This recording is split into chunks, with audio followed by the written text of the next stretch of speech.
Hi, I'm so glad to have you here. So much for having me. Yes, it's so neat to have this connection with Eileen to meet so many interesting people. Definitely. Yeah, she's been really helpful with getting me introduced to a lot of cool people, and I'm really excited just to talk about my music. Yeah, totally. So you can jump right in if you want and tell me all about your music. Sure, yeah. So I'm a really big fan of classic 70s rock and 90s grunge. So that's a lot of the inspiration for when I write music. And during quarantine, I thought it would be a good time for me to finally record an EP. I've been writing music for such a long time, and I never released anything. All my friends were telling me, you got to release something. So now's the time for it. I was super grateful for my mom's old high school friend, Stephen Perkins, who's the drummer of Jane's Addiction, to do the drum track. But besides that, everything else is me. I'm doing the bass and the guitars and singing. So I have my first single, Sunflower, coming out May 11th, which I'm very excited for. Nice. It must feel so unreal when you actually like hold it in your hand, huh? Yeah, it's crazy. It's crazy. I love album art and I love vinyl. So hopefully in the future I'll have an actual vinyl record of it. But I've just had a long dream of finally being able to share my music with people. So I'm really happy that that's finally coming to fruition. That's so cool. Ah, I know what it's like to be around a bunch of musicians. Not many people who've actually managed to get a physical thing to hold on to that has their name on it, like so many dream of. But Yeah, I love that atmosphere around musicians where they're just like feeling the music and definitely. they're just kind of like bonding in a way that nobody else can bond. Yeah, I think whenever you're in a creative setting and you have something that you and this other person created and no one else did before you two, and you have this thing that's a culmination of your time together and you're able to share that with other people, I don't think there's anything that really beats that. It's just awesome having that. Yes. And I'm looking at this painting behind you. That looks fascinating. Oh, thank you. It's actually three skateboards that I did a while ago with some paint pens. I'm not a skater myself. A lot of my friends skate. I would love to be able to skate, but I'm just really nervous about my wrists and falling because I'm also an artist. So I definitely need my hands, but I'm around a lot of friends that skate. So I feel like I'm kind of in that culture. Yeah, kind of second. Yeah, exactly. Secondhand skater. Wow, that's so cool. So yeah, I can see why you'd really want to be careful, like instruments and painting. Right. Yeah, double whammy if I get hurt. So where in the world are you? So I right now am in Connecticut, but I'm planning to move to New York City end of August. That's where I currently go to school. I go to Pratt Institute in Brooklyn, but due to COVID and everything, I've been doing school remotely. It's so frustrating, isn't it, having everything on hold for so long? Yeah, I'm just super grateful that no one that I know was you know, had got COVID and got really sick from it. I think that that's just something to be super grateful for because I know a lot of other families have this permanent loss in their life from this disease. But everyone has a struggle to go through this in their own way. But yeah, I'm just super grateful that everyone in my family is super healthy. Yeah, that is definitely something to be thankful for. Yeah, yeah. Have you found more opportunity to be creative in this time of not seeing as many people? I think so. I think I'm kind of one of those people that has to fill time with doing something. So before it was more of a healthy balance of doing my music, doing my art, hanging out with friends. But now that I can't see any of my friends, since I'm alone at home, I've really been trying to fill that with doing my music and doing my art. So I do think that it's been definitely a good creative time for me. Totally. Is it scary to think of living in New York City, or have you been there plenty of times before and it's not intimidating? So I actually grew up in New York City and I'm only 45 minutes by train. So I go there a lot. And I spent my first year and a half at college in New York City. So I'm definitely super familiar with it. But it is weird, getting back to your regular routine again and going back to your life where it was a year and a half ago for the most part. So, but I'm excited, a little bit nervous, but more excited than that. Here's a good one, I hope. What's Okay. something what's something that has been really hard about this process that you didn't expect to be so hard? Yeah, I think it was honestly all the marketing that happened after the song. I heard that, okay, now that you have all the songs recorded and everything, that's the easy part. Now here's the hard part of getting it out there and having the marketing and releasing it and having the strategy go into it. And I was like, wait, so those 4 months in the recording studio, that was the easy part. So just kind of getting used to this whole process and registering your music and all the paperwork that goes along with it. I think that was something that I wasn't aware of because this is the first time doing it. So that was the hardest part so far. I know that's not like a Oh, yeah. really, There's yeah, like every single job has got really stupid paperwork, and people yeah, exactly. only see the glitzy side, and they forget that like every job, every creative thing can just feel absolutely boring and exhausting.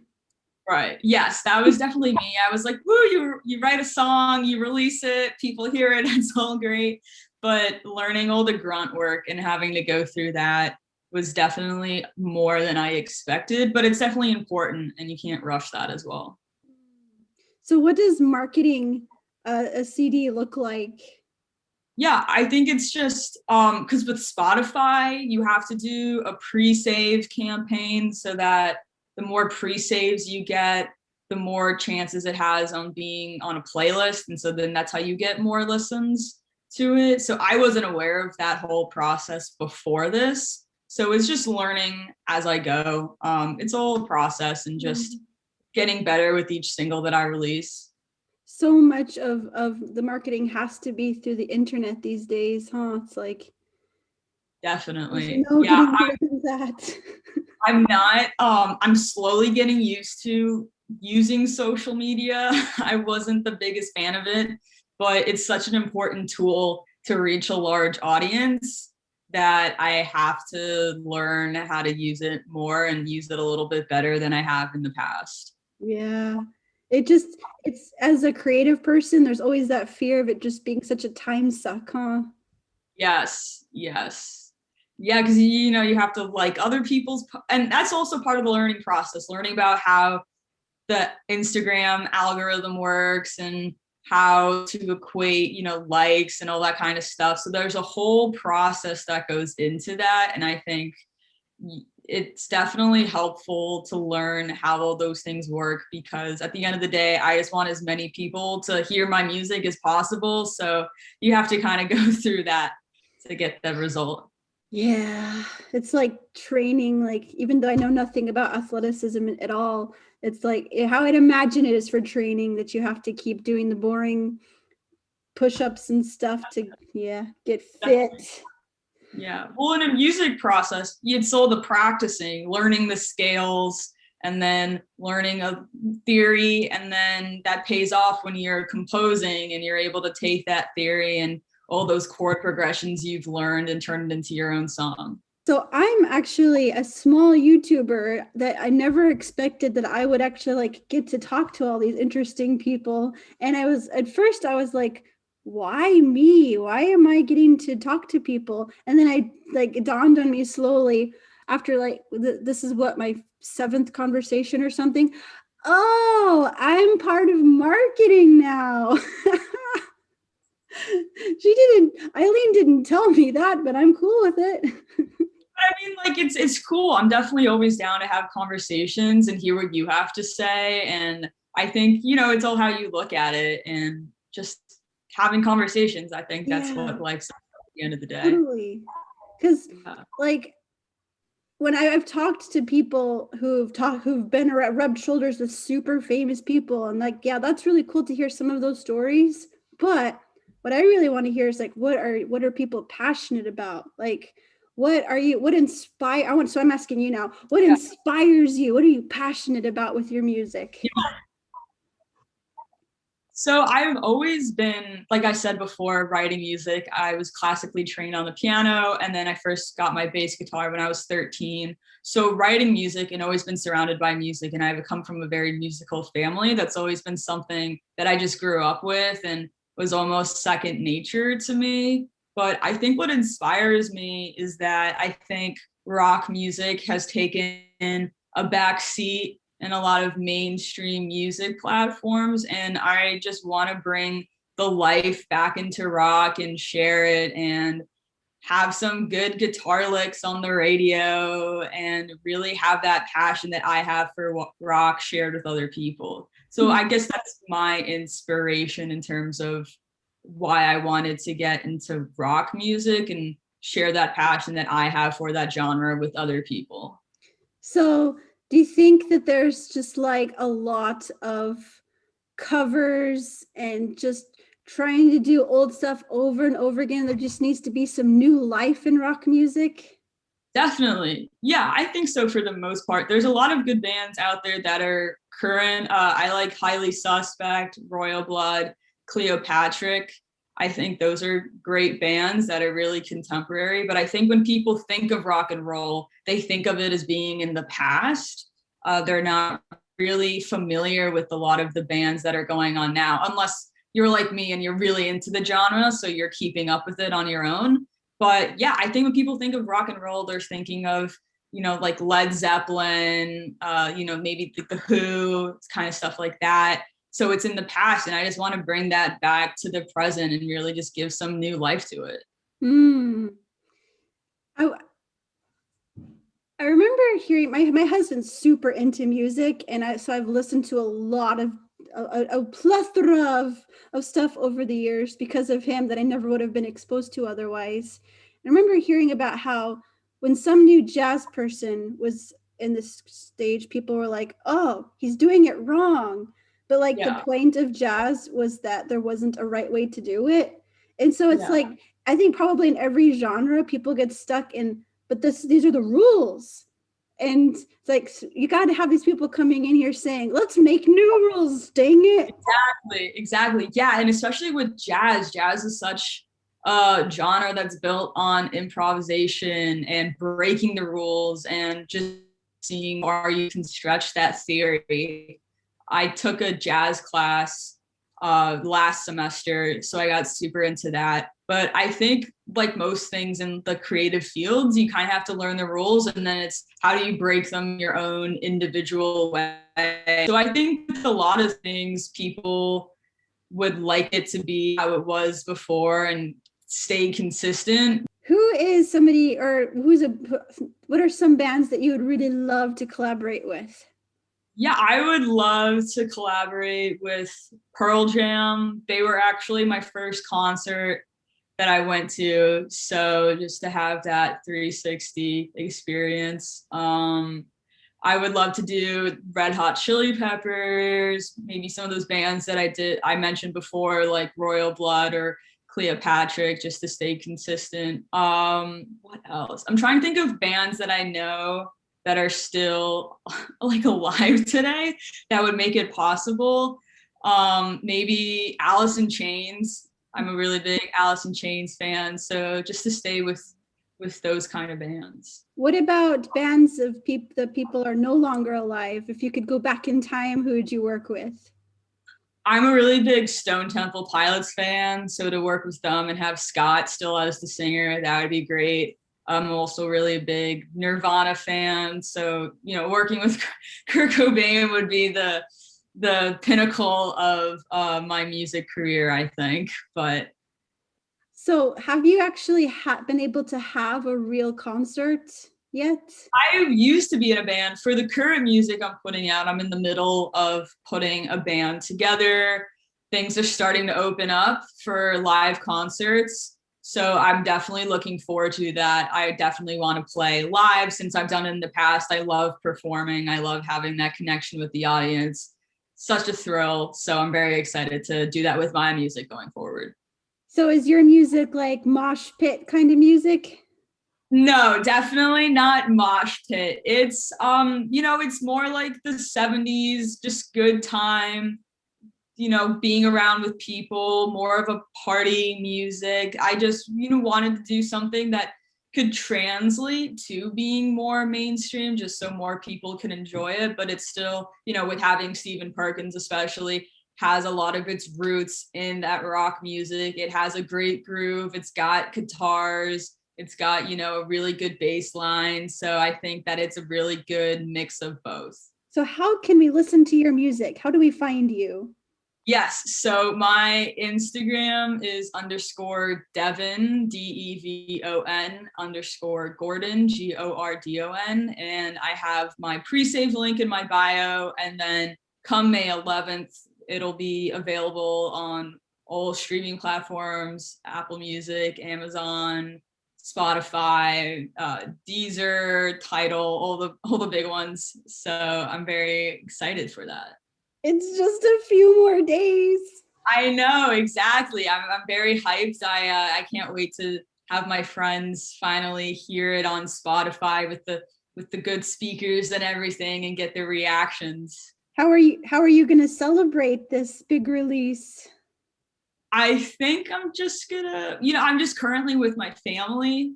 So I think just celebrate with my family. They're my big supporters. So, Eat some Ben and Jerry's ice cream or something. Yeah, exactly. Fish food's my favorite. So yeah, just celebrate with my family, be home, call some friends, have a nice dinner. I think just keep it low key. Yeah. And someday you'll get the big parties, huh? But yeah, hopefully, maybe in the future. Although, I mean, it sounds when you see pictures or whatever, it sounds kind of overwhelming even pre-COVID. It's like, yes. When I like mosh pits, for example, you see them and think, that looks terrifying. Why would people want to do that? I was in a couple of mosh pits before COVID. They're definitely a certain type of person, but I don't think my music will invoke any mosh pits. Oh, yeah. Not that extreme. Something that's really special about concerts in general, though, is the way that people let go of worrying about what people think. And whatever their reaction is to the music, they just like let it out. And I feel like people are just seem so repressed sometimes, don't they? I think so. When you have work and all that stuff and just the daily going through life, I think having those outlets of just being with people and automatically having that connection, because you're all in this room to see this one band or see this one artist, you already have that in common. And I think it's just a great time to let loose and have some fun and let it all out and dance because everyone else is dancing. Yeah. So fun to talk about this stuff because it just transports you to a different world, just imagining it. At least it does for me. Definitely, yeah, I feel the same. Was there anything else that you would like to say? Yeah. I just wanted to say that I didn't mention this earlier. I'm actually recording under a band name called the RoseCrumbs. I wanted to have a band name. I'm a big fan of Nine Inch Nails, and that's just mostly Trent Reznor. So I think since I play all the instruments, it gave it more of a band quality and a band sound. So that's why I wanted to record under that name, just to put it in there. That's cool. I like that, RoseCrumbs. Yeah, I wanted to have it that 90s grunge band kind of sound to it too, and I think it fits. And so is there any special meaning behind it? Not necessarily. I think that I just wanted to have a quirky combination of words. I'm a big fan of nature. I like hiking. I like to draw a lot of nature in my work. So to incorporate that into a band title as well, I was definitely down with. That's really fun. So I was just thinking about rock music and how there's been so much of a battle about it since like the beginning, since like, you know, the 50s, when people are like, it's devil music and stuff. Like, what do you have any interest, any thoughts or perspectives about that? I don't think it's devil devil music at all. I think that people, like we said about breaking rules, people don't really like change, and so people are resistant to that, and you have always this cycle of the old generation not approving of the new generation, and then that continues to go forward. But I definitely don't think that rock has any satanic feel to it. I mean, you get into the metal field and they definitely evoke that type of imagery.